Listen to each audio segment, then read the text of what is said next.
welcome to greencardguys.tv. You need to know this. Do not give up on your legal status. Many people fail to respond to RFE or file an application before the deadline. This is why we offer a strategy session for 15 minutes at no cost to you. Not everyone qualifies. First, you need to speak with our CARES team. We receive many requests, so we recommend you answer a few questions on our website, greencardguys.com. Our mission is to help people live and work in America legally. Go ahead and subscribe below and follow and share. Talk to you soon. Welcome to join live, and even put a comment. Put as a comment, okay? If you join live, it does make it a lot easier in a sense, okay? So we'll get I should be here for about 30 minutes because I do need some time to eat lunch. All right. So if you have any questions, again, drop in the comment section. I'm here to share insights. Okay. I do set up, organize, and host webinars every couple weeks. Okay. So this is those webinars are, range from different topics, know your rights, to learning about other work visa options, because maybe you got a Pookie Bear who does not have legal status, or maybe you do, but you don't want to depend on that Pookie Bear, your partner, to get legal status in America. And some of you might be discouraged to even apply because you're watching news about what's going on in America.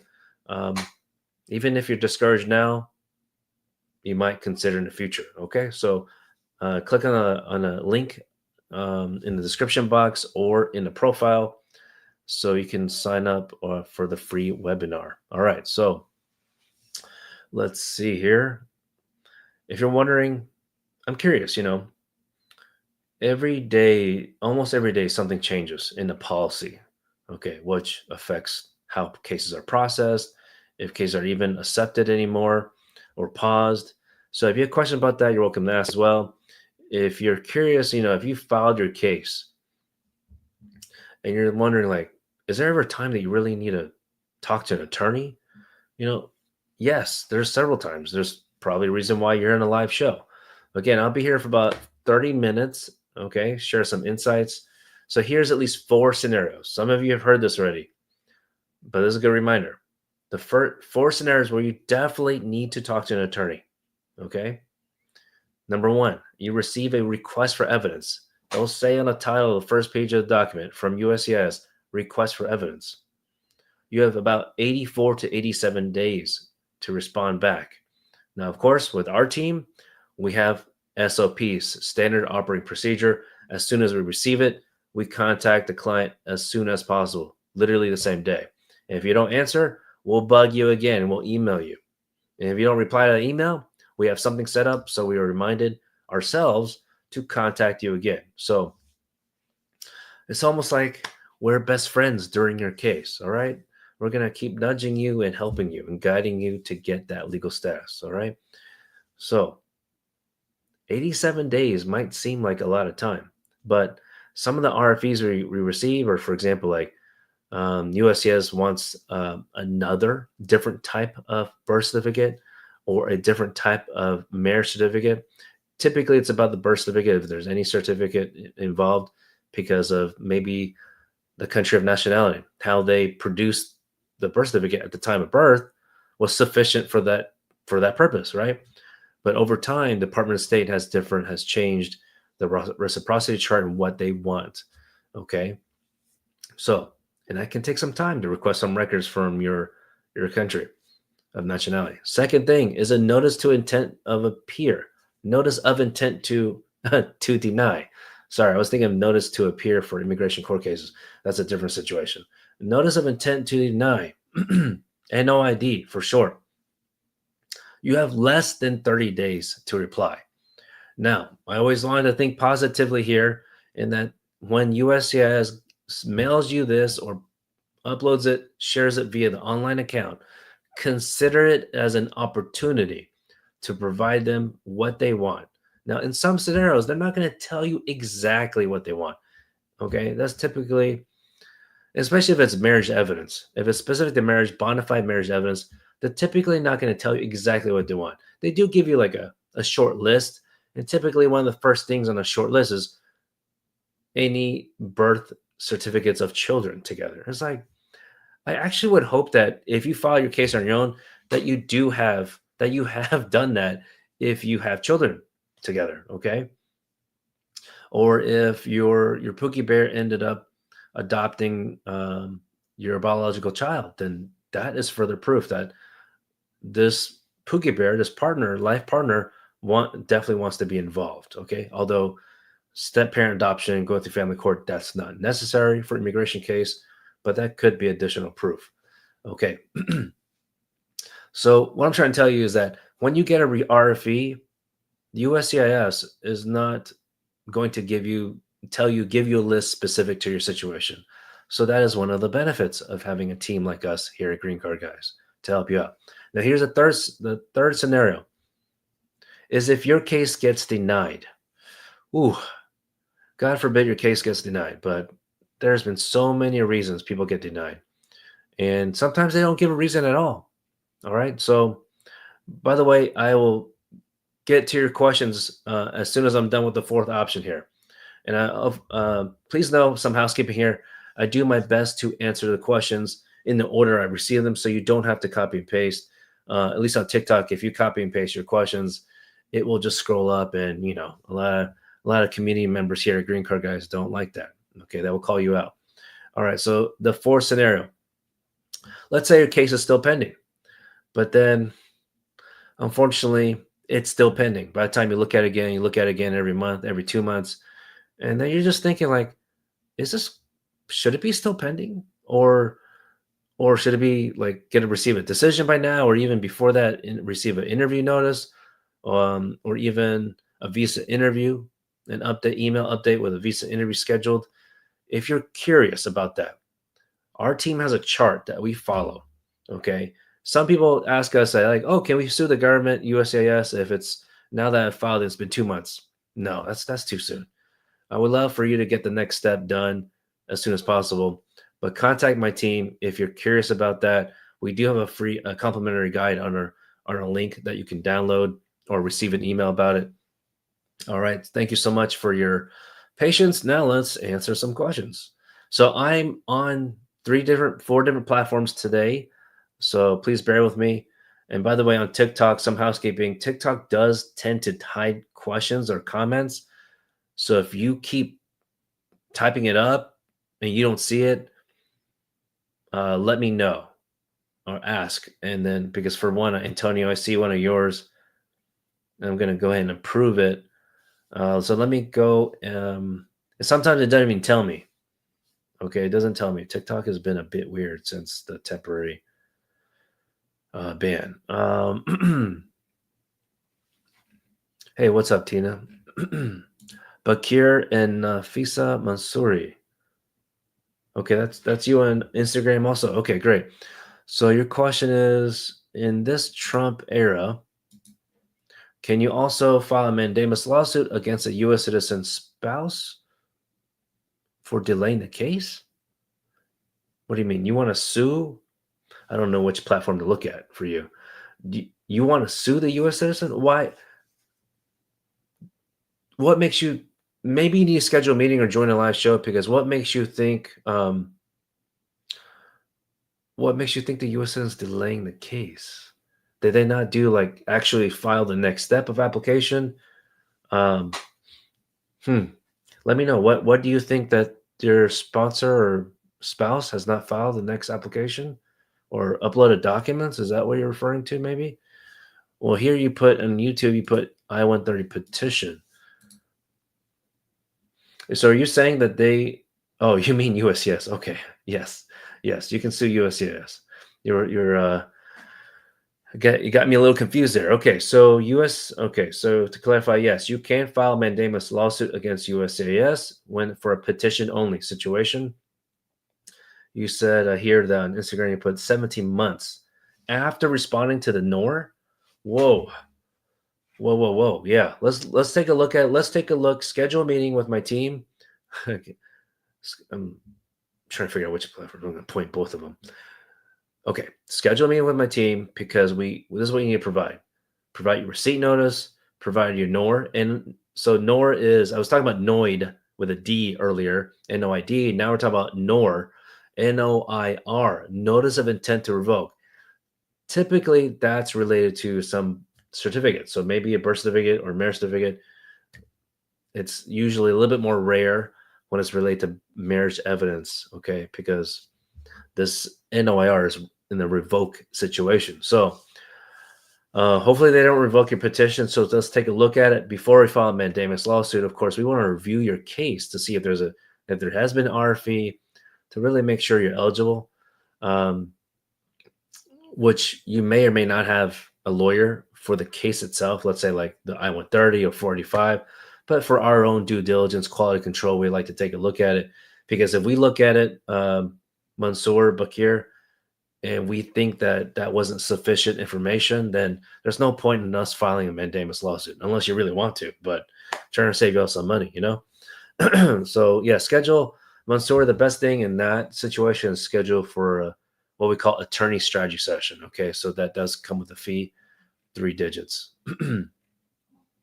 What's up, Kitchen Prep? Good to see you. All right. JU, good to see you. JU's question is, you have your 45 on 130 interview in San Antonio, and your case was dismissed before filing. Should you be worried about anything? Came in the F1, was in removal proceedings before dismissed. Thank you for sharing those facts. Based on the facts that you shared right there, I don't have a concern for you, assuming no arrest, no crimes.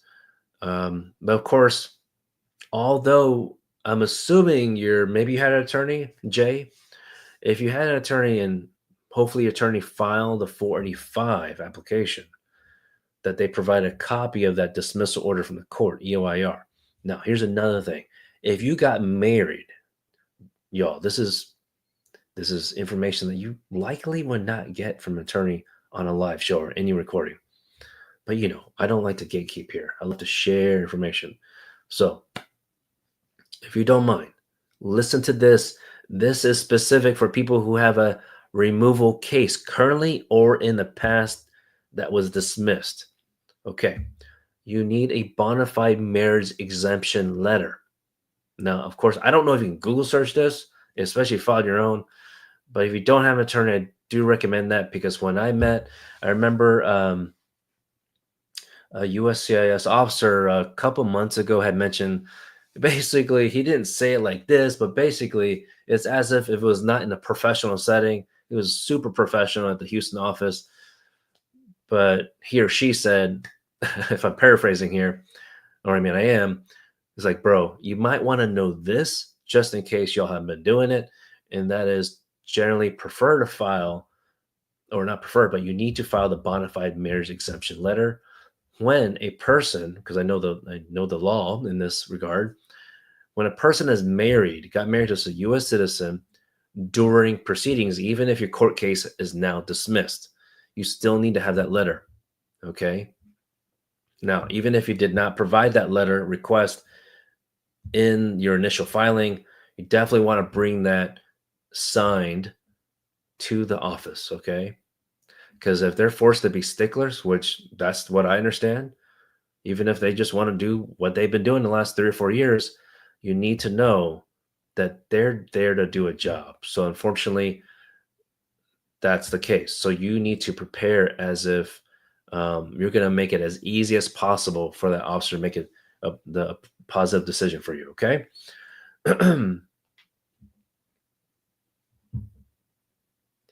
Okay, sounds good, Mansour. Yeah, just you're getting. Thanks for sharing that. You sent it. Yeah, you sent the marriage certificate, all that. Okay. And USCIS just asked for you to submit legal references from legal authorities. Yeah, so they just don't think that your marriage certificate, I believe, what that was obtained from their legal source that they agree with, essentially. So, and some people get like do what do you call it, like a cultural marriage, cultural ceremony. So it might not have been. So who you go to legal agency wise authority with that country at that country nationality, it might not be approved essentially by the Department of State, which affects USCIS to make a decision for you. All right, that was a long one. So let's go to the next person. By the way, again, if you're just now joining, welcome. My name is John Ting. I practice immigration law in the United States with a physical office in Houston, Texas, to help you secure your legal status to live and work in America legally because the government doesn't care. Okay. If you're new to the channel, put the number one in the chat box. I know a lot of people who joined back. Thank you so much for your trust. Um, but put the number one in the chat box if you're new to the channel. I'm always curious how far these platforms has push the channel. Let's see here. It's 12:08, so I got about maybe 15 more minutes. Okay. Now let's see here. I'm going back to the top. um, Romaine, if you're a J1 intern with 212E on your passport or visa, and you overstay, what can you do to stay? Ramon, is that your name? Okay. Romaine. Romaine, sorry. I mean, even I could probably mess that up again. Okay. So, oh shoot, I forgot to message a team member.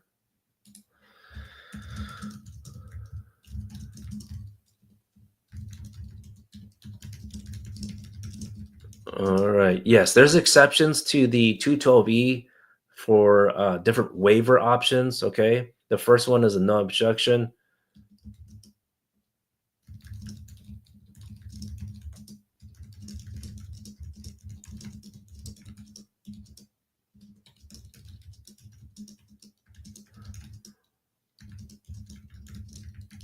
All right. So I think we have a complimentary guide about that. So if you're interested about the 212E exceptions to where you can still stay in America for the to adjust, then contact my team. I don't think we have it in our link right now.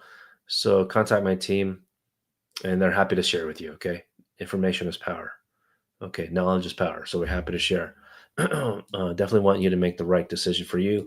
But I mean, ultimately, Romaine, if you don't have a sponsor, then of course that it doesn't, it might not apply to you to even, you might not even be eligible to file that waiver, one of the waiver options, but it just depends what you're trying to do. Okay. Someone named the letter D. Can I talk about the latest news regarding K1?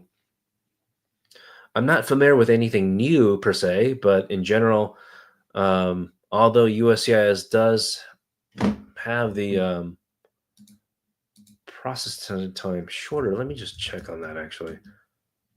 By the way, I like to check processing times. I mean, I don't mind, but I can't do it for everyone. And I have a video on my YouTube channel about that. Uh, oh man, they forced me to pick a service center, so I don't know which one's your service center. So by the way, if you happen to ask me about processing time or like which one's better, um, let me just pick one because actually I'm assuming you have not even filed it. And then by the way, it's completely random. Wherever you file your case, that part is important. Where you file the case, and it's typically based on your current location, where you live, okay, or where the company is at, if it's a company case or employee case. But ultimately, it gets rerouted to a different service center. I don't know why they do it this way. I don't know if this is the best way, but this is the way they've been doing it for a long time. It's randomly assigned to a service center. So even if you may live in Texas or in California, you're not going to your case not going to go necessarily to that Texas service center, California service center, for example. But for example, K1 129F petition for alien fiance, alien immigrant fiance, Texas service center, that's taking 80% of cases are completed within 8 months. So please know that 8 months is more of on the long end of the spectrum. The reason they do that is, in my opinion, so they can delay your ability to physically or on a computer um, submit an inquiry. Like they don't even want inquiries, right? Essentially. So therefore, meaning I believe some cases, at least our case, unfortunately, don't take as long as what it shows on the processing time because what you see there may freak you out when you look, and then when you actually get your online account after you file application, it might even get worse. And whatever you see on the online account, like when you put in your credentials login, That's not accurate. So don't get misled about that, okay? What you see on the USCIS website is actually more accurate, even though I don't like that. But let me share it on my screen. I'm only able to share it on YouTube and Facebook. Let me share that right here. Okay, so you can see here it shows 8 months already. All right, next question here.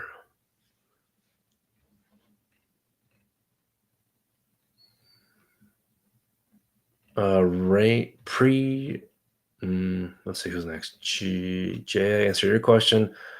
Priya, can your husband who lives in the U.S. expedite your I-130 because you live outside the USA? I mean, Priya, there are options to expedite request your I-130 or even a national visa interview with the National Visa Center. But it depends on the reason. It's very, very specific reasoning. We do have a complimentary guide on that as well if you need it. Let's see here. Trying to multitask.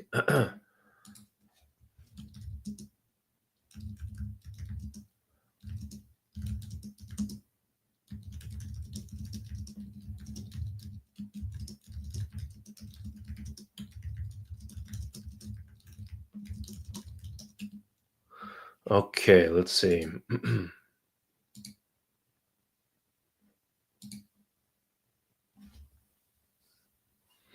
Thank you so much for your patience. So that was D's question. By the way, again, if you have a pending case, if you have filed an application with USCIS, or maybe you're already done with USCIS, now you're with the State Department waiting for the embassy or consulate to, for example, maybe provide you an email notification about your interview date, put the letter P in the comments.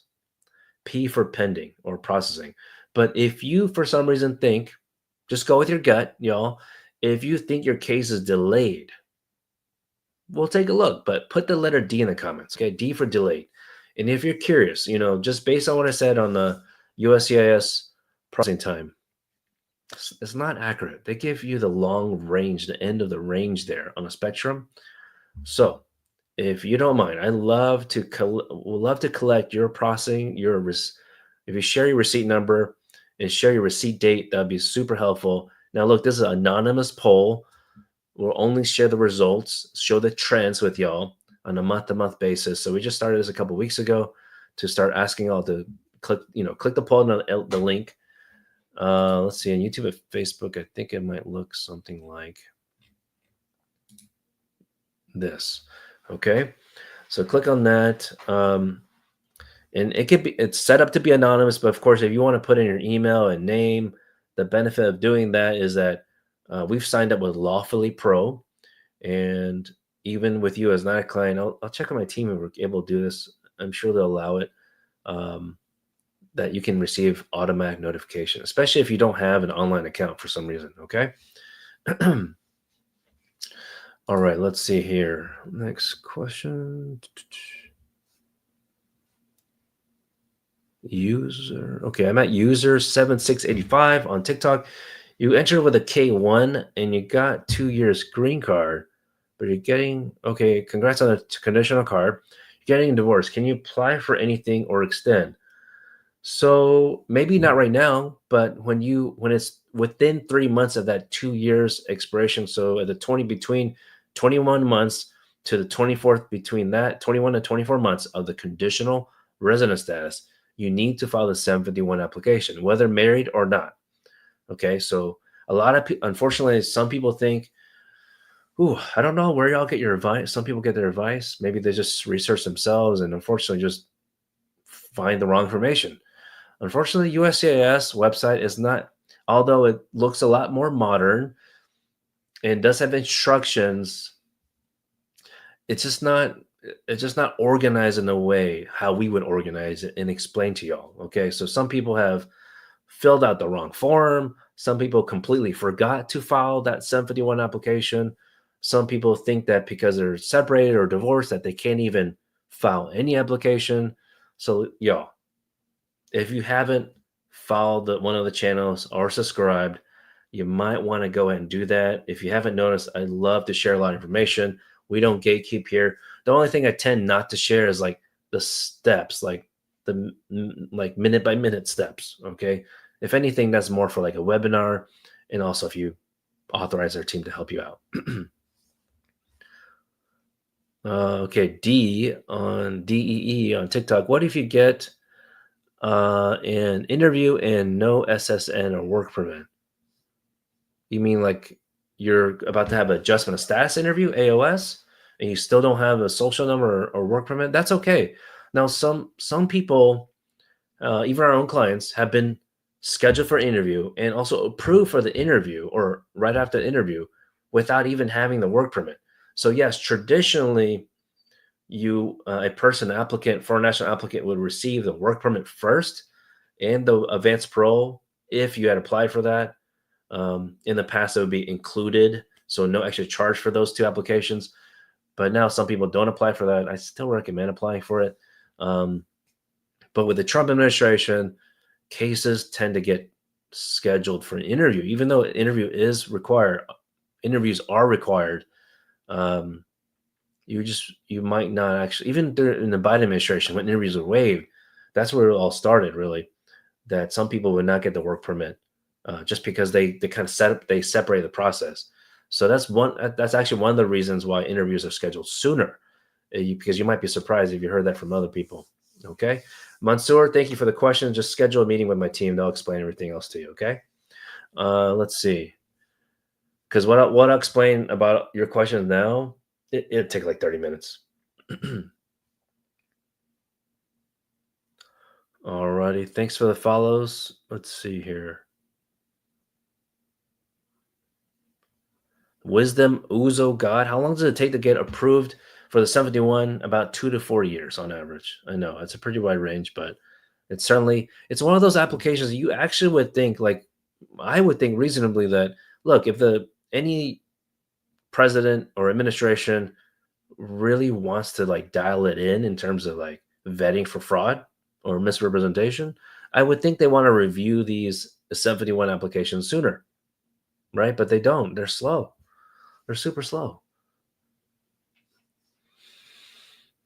So that's why I think a lot of things that you see online and the videos, it's all for show, unfortunately. And unfortunately, when things are done for the media purposes, people, it's a lot of intimidation and fear that they're creating.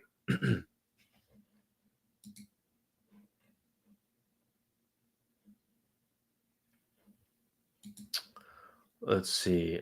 Tina, you said, where is that at? What are you referring to? The USCIS processing time or something else?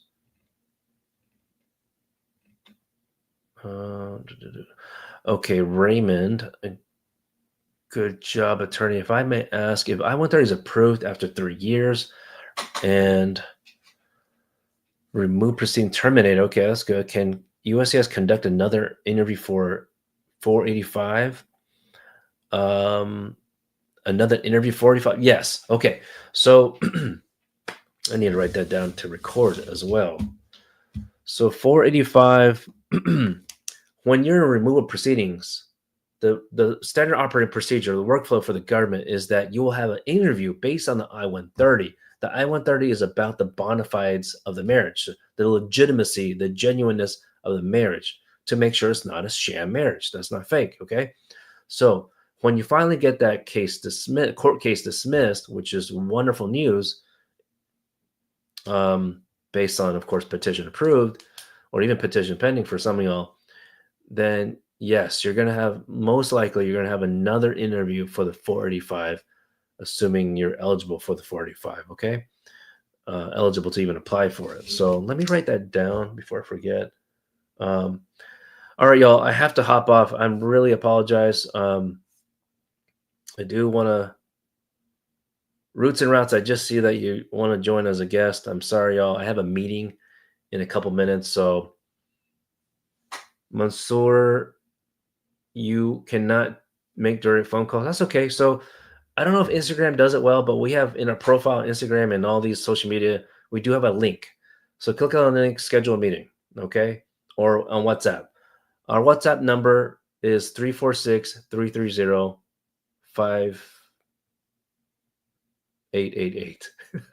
I have to memorize all these numbers. So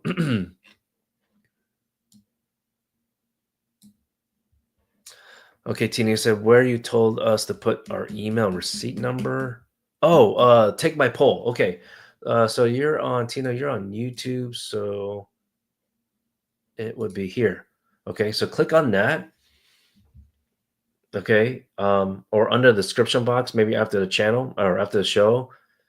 If it's not there, please comment on one of my videos. And I'll ask a team member to add it because now I don't remember. Because now that you're asking me, it might not be there. It likely is. Okay. Interview. Okay. All right, y'all. Thank you so much. And there's a lot of questions, so I will see if I can go live tonight. By the way, I should have said this earlier. If you schedule a meeting with our team, if you need services or if you need services to take action, here we go. Right here during the live show, it should be this amount. I should have said this earlier. I apologize for y'all that are new. It's this amount to schedule my client care specialists who are not attorneys. If you schedule directly with an attorney on my team, thank you so much. But it's 3 digits. Okay. All right. So hopefully that helps. If you need it, if you need to take action. All right. Y'all have a wonderful day and stay safe. Take care.